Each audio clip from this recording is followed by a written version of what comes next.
New ইয়ারের অনেক অনেক শুভেচ্ছা, ভালোবাসা ও শুভকামনা জানিয়ে আরও একটা নতুন ব্লগ নিয়ে তোমাদের কাছে চলে এলাম। এটা হলো সোমবারের ব্লগ। তো তোমরা নিশ্চয়ই সবাই ভালো আছো, আমরাও সবাই ভালো আছি। তো দেখো সকাল সকাল সমস্ত কাজ শুরু হয়ে গেছে, আর ঘর মোছা এইগুলো সমস্ত হয়ে গেছে।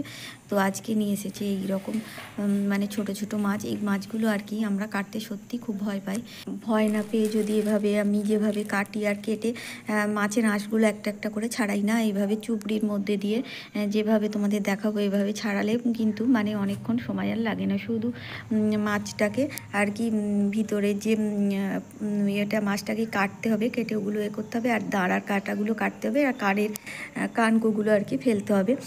তো এইগুলো করে নিয়ে পরে কিন্তু আমি একটা একটা করে আঁশ ছাড়াবো না। তো কীভাবে আমি আঁশ ছাড়ি সেটা তোমরা আর কি দেখতে পাবে আমি যখন আঁশটা আর কি ধোয়ার মাধ্যমেই চুবড়ির সাহায্যে কিভাবে করি সেটা দেখলে তাহলে তোমাদেরও এইভাবে মাছ কাটতে আর ভয় লাগবে না। অনেকক্ষণই সময় লেগেছিলো, একা একাই করেছি, কিন্তু আরও বেশি সময় লাগবে যদি আমি একটা একটা করে মাছ ধরে আঁশ ছাড়াতাম।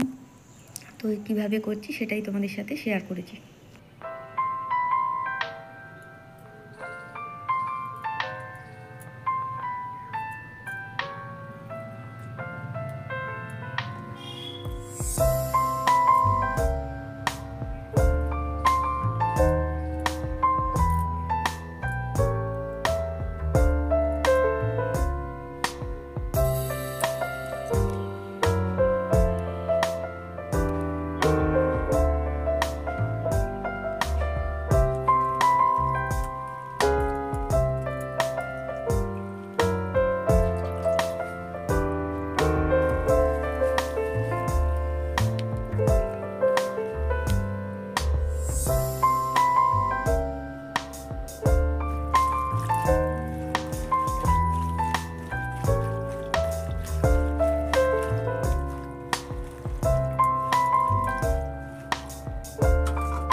তো এত মাছ তো মানে দেখো আমার সমস্ত কিন্তু মাছের আঁশ চুবড়ির সাহায্যে ঘষে নিতেই সব উঠে গেছে। আমি একটাও মাছ আলাদা করে আঁশ ছাড়াইনি।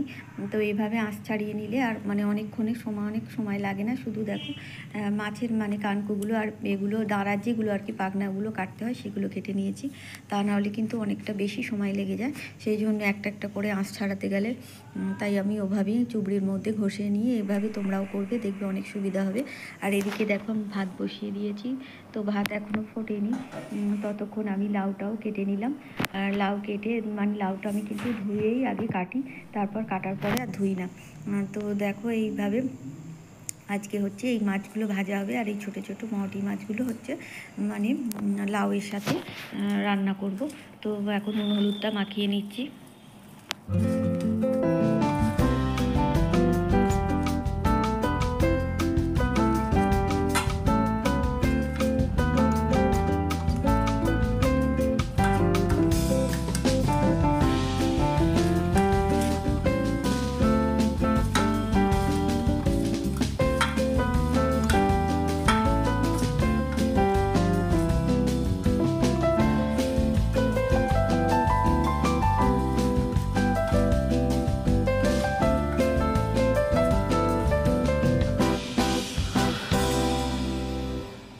তো দেখো এবার আমি মানে নুন হলুদ মাখানো হয়ে গেছে।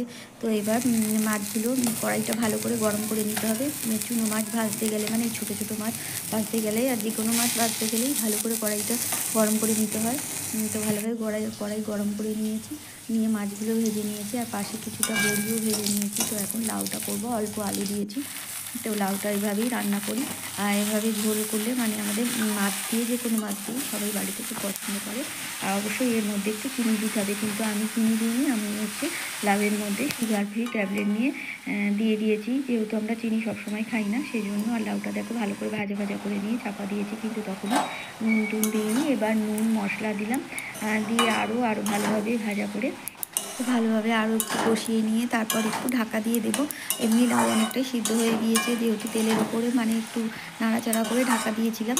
তো সমস্ত মশলা দিয়ে নাড়াচাড়া করছি, নাড়াচাড়া করে আবারও একটু ঢাকা দিয়েছিলাম। দেখো এবার কিন্তু আমি জল দিয়ে দিয়েছি, জল দিয়ে একটু ঢাকা দেবো, ফুটে উঠলে তারপর লাউ যেহেতু সিদ্ধ হয়ে গেছে, বড়ি আর মাছটা দিয়ে দেবো। আর আমি হচ্ছে লাউয়ের মধ্যে চিনি দিইনি, অবশ্যই চিনি দিতে হবে, এভাবে রান্না করলে প্রচণ্ড সুন্দর খেতে হয়।